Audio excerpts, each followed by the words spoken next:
Hi, this is Snaily Snail. So today I thought I would just talk to you about some stuff so you'll understand like my point of view. This is going to be somewhat like of a therapy talk, so if you're not into that, just click out. It's totally fine. Okay, so when I first started this channel, it was supposed to be just me having fun, goofing off, like and just like all these great times, and then I would be able to look back on it and be like, oh yeah, that was a great time. But then it sort of evolved into like me helping a friend out because, I moved. It was a lot easier for me to just like talk to them about stuff because out of my friends, they do think that I have like my life mostly together. I will say it was not always like this.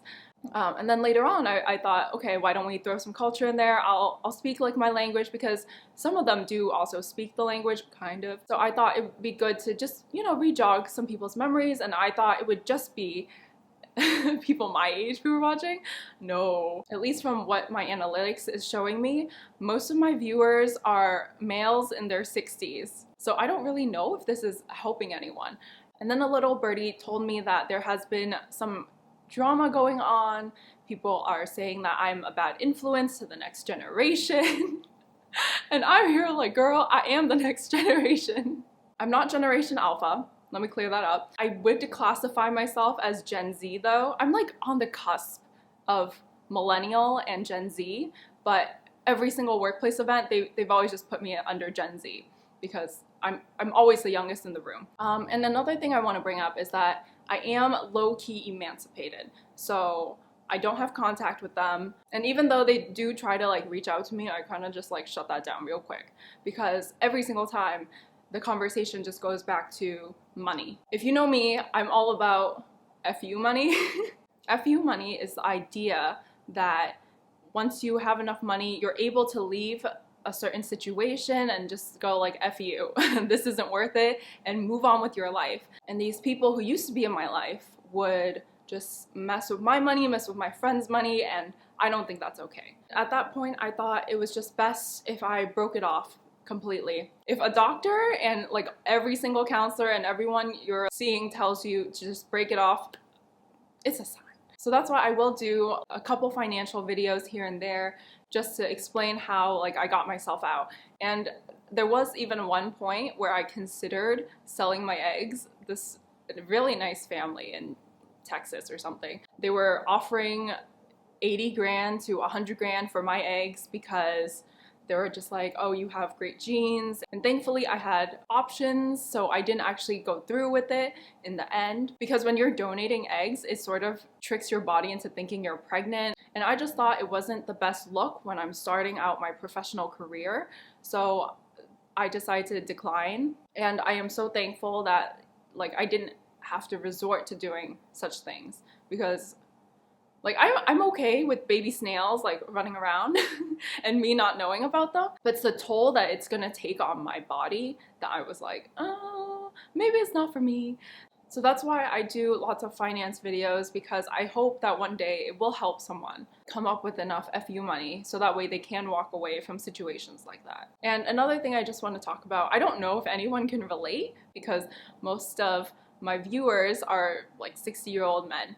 But I think it's just really hard being the eldest daughter in an Asian American household because there's just like so many old traditional things. Like I really don't believe in filial piety because as you've heard from some of the stories that I've told you, some people don't show you the same respect that you show them. And at that point, I'm like, okay, I don't think they deserve your attention, so I just move on. Asian standards, those are so toxic. Like, have you seen the TVB actresses? They're so tiny. There's no way I could like starve myself to that point. And then you also have American societal pressures put on you and you're just like, well, I don't know like what to do at that point because there are lots of things that are contradicting each other. Like, and I just think it's very hard, especially when you're in between the ages of 18 and 21, because it's that phase where you're not really an adult. And I had a really hard time trying to rent an apartment because I didn't have a guarantor, even though I did have enough money saved up for like maybe a whole year's worth of lease, which is a lot, especially in the city of Boston. But even then they're like, well, I don't know where you got this money from, and I'm just like, so one of the reasons why I've always been breaking ties with people is because I always felt like I had to live a pretty nomadic lifestyle. So that's why I do plan on having homes all over the place, just because I don't want people knowing where I am all the time and like feeling like they can just come into my space when I don't allow them to. Yeah, and it's just to keep me safe. And one of the things that caused me to cut ties with a lot of people was just when they would pull me aside. I was around the ages of 10 to 15, and they would just pull me aside and say things like, you know, you're gonna have to save us, right? And I'm like, what are you talking about? And they would say things like, you're going to make so much money and we are all going to live off of you. Like, first of all, there's a lot of you. There's no way I'm just gonna have freeloaders all over my life like that. I'm sorry, like, lots of people have not added any value to my life, and I don't think they're entitled to my money like that. There's also just like a blatant lack of trust. So there are many times where I tell them, don't do it, it's a scam, don't do it, you're gonna lose money. They don't listen, and then next thing you know, they lose 30 grand there, and I'm just like, told you so. Like, what do you do at that point? Because they clearly just don't have the financial literacy. I've decided, you know, it's just not worth my time. So if you are like struggling with the same thing, like, girl, I feel you. It's a lot. As I say this to my 60-year-old audience. But yeah, it's just tough. First of all, I just want to say, if you're still watching, I'm so sorry to just like lay out all my feelings and like put this on you, because this is probably like not what you signed up for. But thank you so much for listening. The whale and I, we're going to go out on another vibe check just to see if this area is going to be suitable for us. It's, I don't know.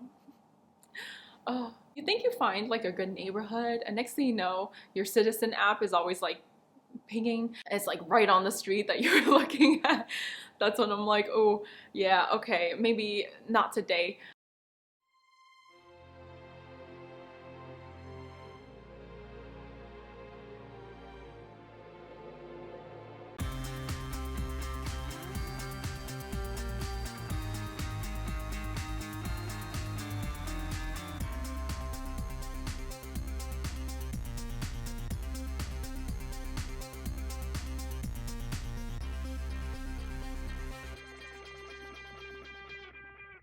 Stay warm, stay safe. It's been pretty cold here, but thankfully the snow hasn't been sticking.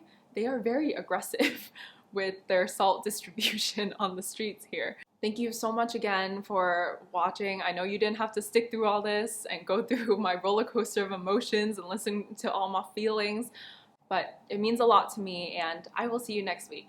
Bye!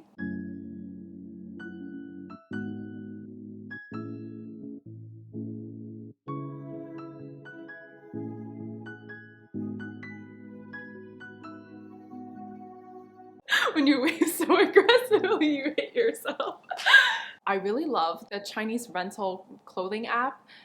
Their ad is so good. Like, that is how I want my life progression to look like.